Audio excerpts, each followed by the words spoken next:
There's money in dealings with Africa. Sheikh Amoudi of Saudi Arabia announces with Bill in London that he's committing to contribute $20 million to the Clinton Foundation.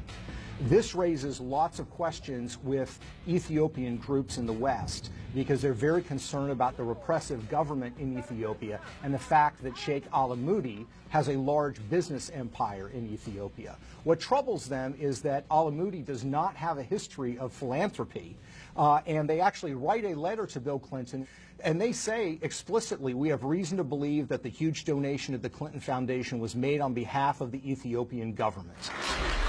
When Hillary Clinton becomes Secretary of State, one of the things that she needs to do is certify Ethiopia on human rights, but Hillary Clinton granted them a waiver which allowed them to continue U.S. assistance even though that they weren't complying with U.S. law. Mohammed al-Amoudi told us he does not give media interviews. Instead, he sent us a fact sheet of all the support he's given to AIDS awareness.